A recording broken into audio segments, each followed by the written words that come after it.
alisabye nnyo abantu beeyigiriza ekintu kye bayita research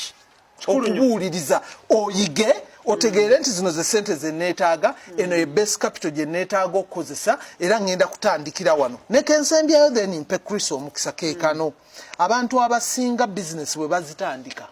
batandikirawo kye naaliise okwejalabya. Chris atera gamba nti oyo awunzika business agiridde kati bw'oba togenze kufuna kubanguli bw'oba nga tufunye bantu bakubuulira tebasobola nakuwa business growth curve yo nti nze ntandise mu January nali agadde business yange emitwalo 10 by enkomerero y'omwaka nga ya mitwalo 3